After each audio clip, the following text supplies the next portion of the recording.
যদি এই ইউনূসের সেই অর্ডিন্যান্স আইনে পাশ করে আওয়ামী লীগকে নিষিদ্ধ করে, তাহলে তারেক জিয়ার সরকারের পতন হবে, বিএনপি ধ্বংস হবে এবং বাংলাদেশের সামনে বিরাট সংকটের সৃষ্টি হবে, গৃহযুদ্ধ হতে পারে।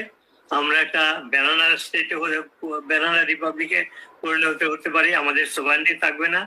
তো বিরাট এক সংকটের মুখে বাংলাদেশ পড়বে যদি তারেক জিয়া, আমরা যেটা শুনছি যে পার্লামেন্টে এই অর্ডিন্যান্স জারি উত্থাপন করে যদি এটাকে আইন করে, তাহলে তার নিজের ভবিষ্যৎ অন্ধকার, তার পার্টি ধ্বংস হবে, বাংলাদেশের ভবিষ্যৎ অন্ধকার। এটা একটা মহা সংকট। আগে তো শেখ হাসিনা থাকতে আমরা কারেন্ট পাইছি, কোনো তার আমাদের অভাব হয়নি। যদিও মাল জিনিসের দাম বাড়ছে, আমরা ইনকাম করে খাতে পারছি, আমরা জনগণের কাছে নিতে পারছি। আর এখন আপনাকে কাছে মনে করেন 10 টাকা ভাড়া চালি, আপনার এখন 5 টাকা, মানে 5 টাকা কিন্তু আমাদের তেলের দাম ওঠে না, গ্যাসের দাম ওঠে না। আমরা খাবো কিভাবে, চলবো কিভাবে? আর শেখ হাসিনা থাকতে তো আমরা যদি 600 টাকা ভাড়া চাইছি, তারা 700 টাকা দিতে আপনারা রাজি হয়েছেন। কি কারণে? আপনারা ইনকাম করছেন, আমাকে দিচ্ছেন। আপনারা ইনকাম করতে দিতে না পারেন, আমাকে দিতে পারবেন?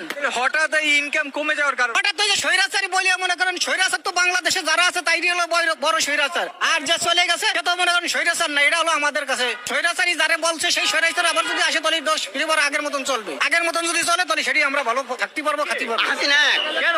হ্যাঁ, এই যারা শান্তি করবে, যার শান্তি আছে, যার শান্তি হবে।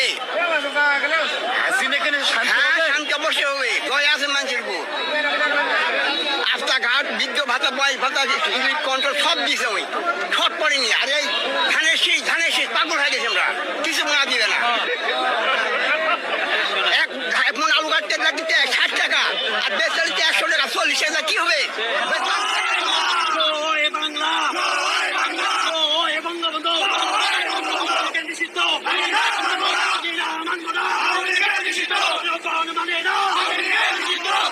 নিষিদ্ধ